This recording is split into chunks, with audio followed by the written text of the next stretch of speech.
یہ ایک بڑا دلچسپ ماجرا تھا جو ان پر گزرا۔ اچھا ناظرین، فضا دیکھیں کیسے بدلتی ہے۔ جب یہ فیصلہ سنایا تھا تو فضا کیا تھی؟ فضا یہ تھی کہ قاضی صاحب اکیلے رہ گئے، اب قاضی صاحب 2-4 دن کے مہمان ہیں، کوئی پتہ نہیں یہ خود ہی استعفیٰ دے جائیں، اور بس حکومت کا بولو رام ہو گیا اور فوج کے منصوبے بھی برباد ہو گئے، یہ ہو گیا۔ اس طرح کی ساری باتیں آپ نے بہت سارے چینل سے سنی ہوں گی، لیکن اب جو فضا بن رہی ہے اس میں ایسا لگتا ہے کہ وہ پتہ نہیں، انگریزی فلمیں آپ نے دیکھی ہوں گی سائنس فکشن، جس میں ایک ہیرو، بلکہ بعض اوقات اینٹی ہیرو بھی،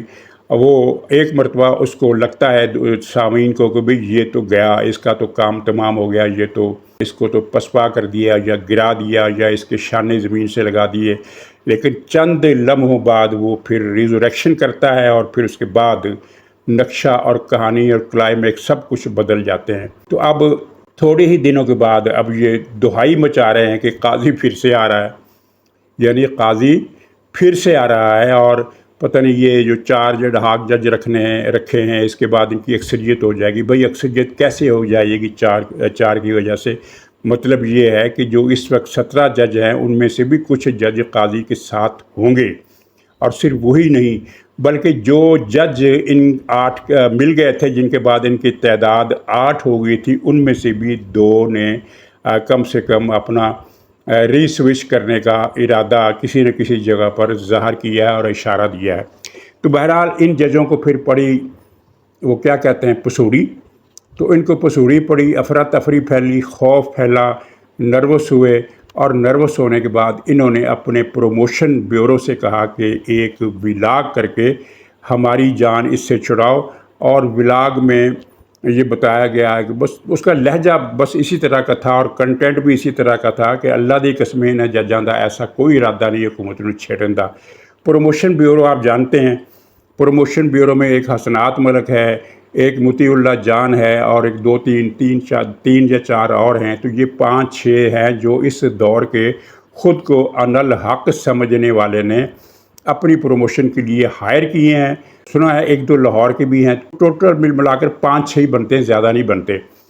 تو اس پروموشن بیورو نے یعنی حسنات ملک نے، جو ان کا ہیڈ ہے اس پروموشن بیورو کا، جس میں مطیع اللہ جان بھی ہے، اسد طور بھی ہے اور بھی ہیں، تو اس نے کل ایک ولاگ کیا اور اس میں اس نے پورا ولاگ اس بات پر تھا کہ ججوں کا ایسا کوئی ارادہ نہیں ہے، وہ تو یہ کر ہی نہیں سکتے، وہ تو ممکن ہی نہیں ہے کہ وہ یہ کریں، وہ تو بس صرف یہ چاہتے ہیں کہ عدلیہ کی آزادی برقرار رہے اور عدلیہ کی آزادی کو کچھ نہ ہو۔ حکومت کو چھیڑنا کا ان کو کوئی ارادہ نہیں ہے، حکومت کو کوئی خطرہ نہیں ہے، حکومت بے فکر ہو جائے، اللہ دے سونا تو ساڈا کوئی ایسا ارادہ نہیں ہے حکومت نوں چھیڑن دا۔ تو یہ بھی اگر آپ نے وہ پروموشن بیورو کا اگر ولاگ آپ نے نہیں سنا تو سن لیجئے، آپ کو پوری کہانی چانن ہو جائے گی کہ یہ کیا ہوا۔ اچھا ناظرین، ایک عالمی کریڈٹ ریٹنگ ادارہ ہے فچ، وہ جان فچ نام کے ایک امریکہ کے صاحب تھے، انہوں نے یہ بنایا اور پھر یہ بہت ترقی کر کے دنیا کے ٹاپ 3 میں سے ایک ہے، بلکہ کہا جاتا ہے کہ یہ سب سے بڑا ہے، موڈی سے بھی بڑا ہے۔ تو فچ کے جو ورکر ہیں ان کا آپ کام کرنے کا جو سٹائل ہے وہ میں آپ کو بتاتا ہوں۔ 5000 بیسٹ پیڈ ان کے ورکر ہیں، ملازم ہیں، اور ان کے کام کرنے میں ایک حصہ تو ہوتا ہے میتھمیٹیکل فارمولے جو ان کو اپلائی کر کے وہ رزلٹ نکالتے ہیں کہ مثلا اس وقت فلاں ملک کی گروتھ ریٹ اتنی ہے اور اتنا شرح سود اتنی ہے اور پوٹینشیل اتنا ہے اور ملک کے معاشی حالات ایسے ہیں، عدم استحکام کے حالات ایسے ہیں، عالمی حالات ایسے ہیں۔ تو اس سارے فارمولے کو جب وہ الجبرا کی طرح ضرب جمع برابر is equal two plus minus اور وہ ملٹیپل کر کے جب وہ جواب نکالتے ہیں تو وہ جواب تقریباً 90-95% سے بھی زیادہ ریشو کے ساتھ صحیح نکلتا ہے۔ ایک تو ان کا یہ طریقہ ہوتا ہے، دوسرا وہ کراتے ہیں اپنی انٹیلیجنس جو نیٹ ورک ہے دونوں ملکوں کا۔ یہ جو فچ ہے اس کا ہیڈ کوارٹر ایک نہیں ہے، یہ واحد ایجنسی ہے کریڈٹ ریٹنگ جس کا ہیڈ کوارٹر ایک نہیں ہے، اس کے 2 ہیڈ کوارٹر ہیں، ایک نیو یارک میں ہے جو امریکہ کا مالیاتی اور سیاسی مرکز ہے، اور دوسرا لندن میں ہے جہاں سے پورے یورپ پر آپ نظر رکھ سکتے ہیں، اور لندن جو ہے وہ بر صغیر سے جس کا جو کنیکشن ابھی تک چل رہا ہے وہ بھی آپ کے علم میں ہے۔ تو پھر اس کے بعد ان کی انجمنیں ہوتی ہیں، وہ ملک کے سروے کراتے ہیں، پورے ملک کے جس ملک کی انہوں نے رپورٹ جاری کرنی ہوتی ہے۔ اور اس سروے کا مطلب یہ نہیں ہوتا کہ ان کی سروے ٹیمیں پاکستان آتی ہیں اور وہ پاکستان آ کر ایک ایک بندے سے پوچھتی ہیں یا سیمپل لیتی ہیں، نہیں، وہی بیٹھے بیٹھے وہ دوسرے سروے اداروں کی رپورٹوں کا ایک تجزیہ کرتی ہیں۔ پھر تیسرا پوائنٹ ان کا ہوتا ہے انٹیلیجنس کا۔ سفارتی حلقوں میں امریکہ ہے، برطانیہ ہے، سعودی عرب ہے، پاکستان سے ریلیٹڈ میں بات کر رہا ہوں، چائنا بھی ہے، لیکن چائنا میں تو یہ سسٹم وہ جاسوسی نہیں کر سکتے، زیادہ تر یہ امریکہ، برطانیہ، سعودی عرب اور شاید امارات بھی، تو یہ 4-5 ملکوں کی انٹیلیجنس سرکل سے ان کا رابطہ ہوتا ہے۔ اور پھر اس کے علاوہ انٹیلیجنس کا ایک اور ذریعہ پاکستان کے صحافی ہوتے ہیں، اور پھر ایک اور ذریعہ پاکستان میں موجود دوسرے مؤثر ملکوں کے سفارت خانے۔ بعض اوقات انٹیلیجنس کا کوئی ایسا سکوپ جو ہے وہ بجائے امریکی سی آئی او کو ملنے کے کسی چھوٹے غیر اہم ملک کے سفیر کو بھی مل جاتی ہے اس کی ٹپ، مثلا ناروے، جو پاکستانی سیاست سے کوئی تعلق نہیں رکھتا، لیکن بعض اوقات ایک اطلاع وہاں سے بھی مل جاتی ہے۔ یہ لمبا چوڑا پروسیس ہے، اس کا جب پھر نچوڑ نکلتا ہے تو وہ نچوڑ جو ہے پھر اس کی بنیاد پر وہ اپنی رپورٹ جاری کرتے ہیں، اور ایسا بہت ہی کم ہوا ہے کہ ان کی رپورٹیں غلط ثابت ہوئی ہیں۔ تقریباً ویسا ہی ہوتا ہے، اگر وہ پریڈکشن کریں کہ 3.5% کے حساب سے گروتھ ہوگی اگلے سال، تو اگر وہ 3.5 نہ ہوگی تو 3.4 ہو جائے گی، اور یا پھر وہ 3.6 بھی ہو سکتی ہے۔ اتنی زیادہ یہ پریسیجن تک سمجھ لیں کہ اس طرح کی ان کی ہوتی ہے۔ تو فچ نے کل جو رپورٹ جاری کی ہے، اور ظاہر ہے عمران خان تک وہ پہنچا دی گئی ہوگی کسی نہ کسی طریقے سے، اگر نہیں پہنچی تو آج پہنچ جائے گی۔ اس رپورٹ میں لمبی چوڑی رپورٹ ہے، لیکن خلاصہ اس کا یہ ہے، خلاصہ اس کا جو 4 سطری خلاصہ ہے وہ بڑا اہم ہے، اس کو نوٹ کرنے کی ضرورت ہے۔ اس میں پہلا پوائنٹ یہ ہے کہ موجودہ حکومت 18 مہینے تک چلے گی، 18 مہینے تک۔ اور اس کے ساتھ جڑا ہوا دوسرا پوائنٹ یہ ہے کہ اس کے بعد ٹیکنوکریٹ گورنمنٹ آئے گی، یعنی کہ الیکشن نہیں ہوں گے، عمران خان بھی نہیں آئے گا، ٹیکنوکریٹ گورنمنٹ آئے گی۔ اور ناظرین، شاید آپ کو یاد ہو کہ میں نے اپنے کئی ولاگز میں یہ بات کم سے کم 6-7 مرتبہ کی ہے کہ اس حکومت کی گارنٹی کوئی نہیں ہے کہ یہ رہے گی کہ یہ نہیں رہے گی، لیکن اس سسٹم کی گارنٹی ہے۔ اور اگر شہباز حکومت ختم ہوتی ہے 6 مہینے کے بعد، یہ میرے الفاظ تھے کہ 6 مہینے کے بعد بھی ختم ہو سکتی ہے، سال کے بعد بھی ختم ہو سکتی ہے،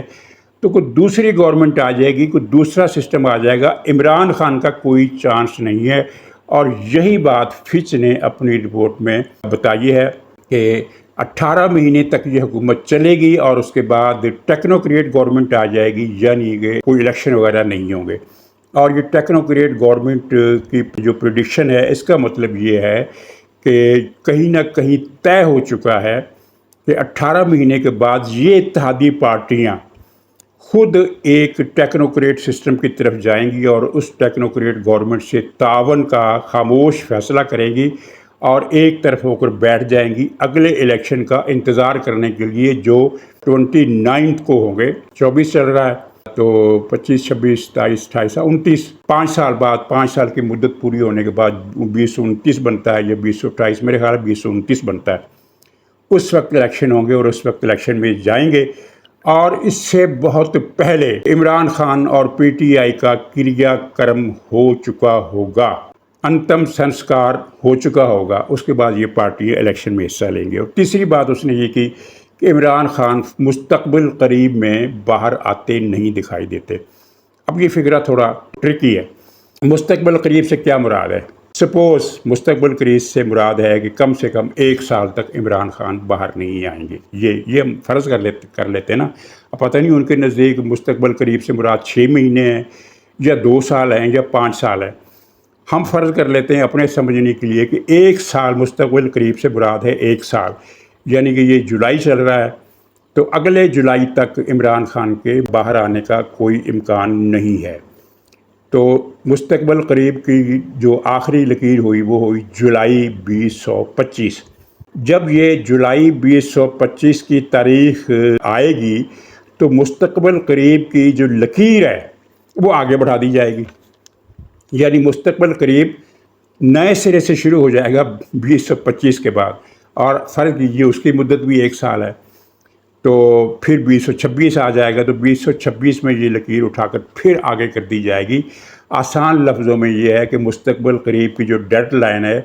یہ قریب آنے پر اس کو ایکسٹینشن ملتی جائے گی، اور خان صاحب جو ہے میری پریڈکشن کے مطابق وہ باہر آنے والے نہیں ہے۔ اور جو یقینی نظر آتا ہے، یعنی یقین کو بھی ہم گمان کے معنوں میں رکھیں، کیونکہ اگر ہم لٹرلی یقینی کا لفظ استعمال کریں تو وہ تو پھر ایک غیبی دعوے کے مترادف ہو جائے گا، تو وہ دعویٰ ہم نہیں کرتے۔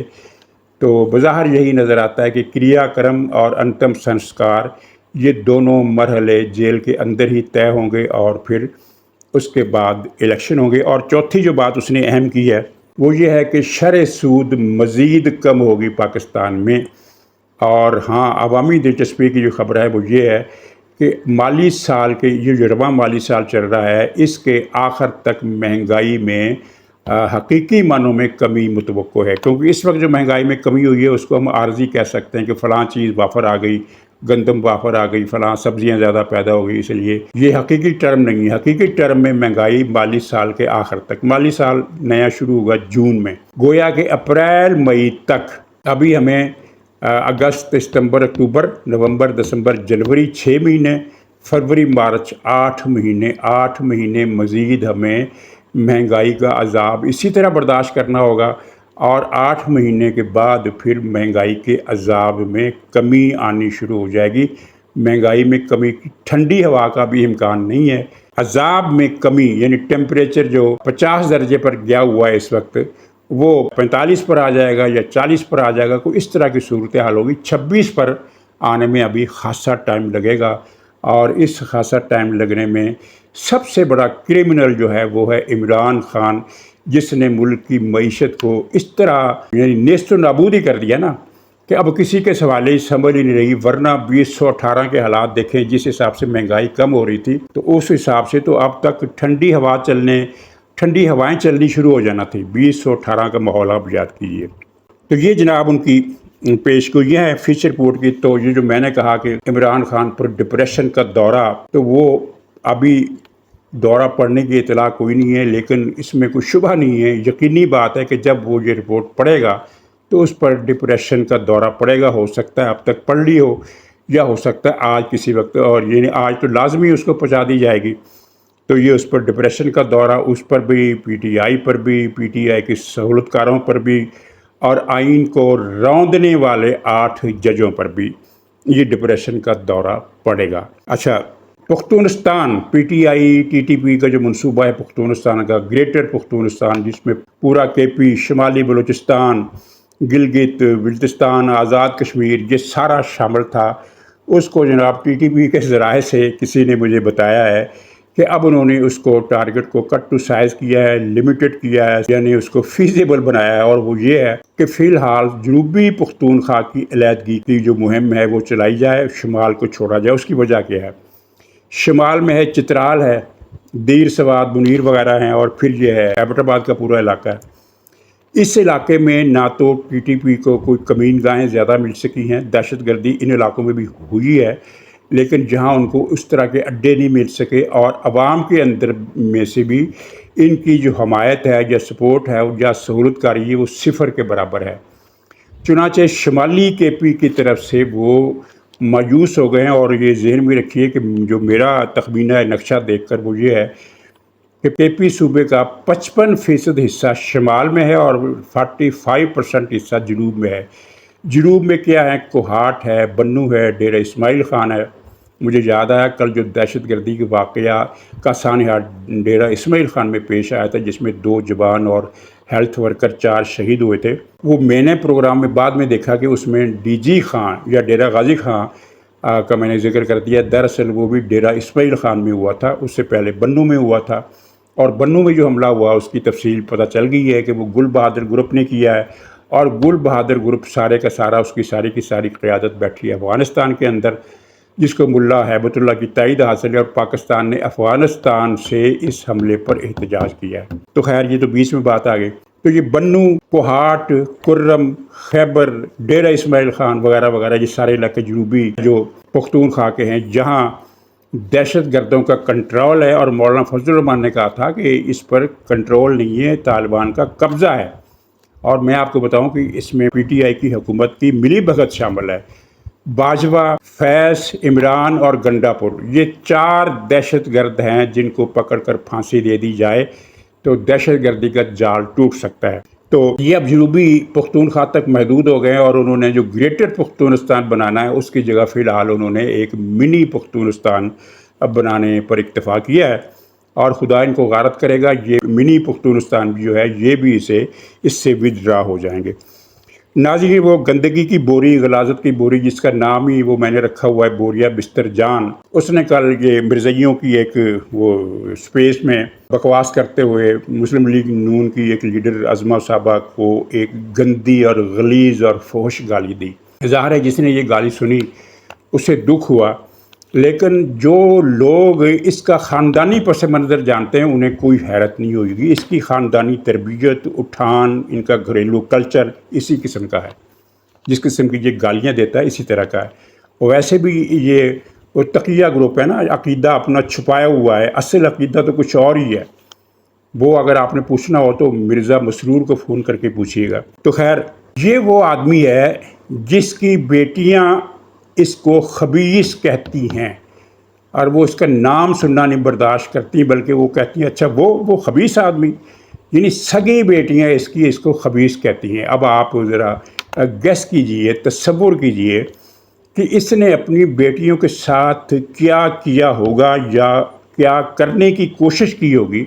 کہ جس کے بعد اس کی بیٹیاں اس کا منہ دیکھنے کے روادار نہیں ہیں، اس کا نام سننے کے روادار نہیں ہیں، اور اس کو خبیث آدمی کے نام سے اس کو یاد کرتی ہیں۔ اور ایسے گھرانوں میں اس طرح ہم خبریں پڑھتے نہیں رہتے کہ فلاں جگہ باپ پکڑا گیا، فلاں جگہ اس طرح کی چیزیں۔ تو یہ ایک خاندانی کلچر ہوتا ہے، یہ خون میں چیزیں شامل ہوتی ہیں۔ تو یہ ایک غلیظ آدمی ہے جس کی پرورش ایک غلیظ اور گندے ماحول میں ہوئی ہے، تو یہ اپنی خاندانی اقتدار کو لے کر آگے بڑھ رہا ہے۔ تو اللہ کا شکر ہے کہ اس کی بیٹیاں معصوم ہیں، عصمت مآب ہیں، انہوں نے اس گند سے نکلنے میں ہی اپنی عافیت سمجھی۔ اللہ تعالیٰ ان کو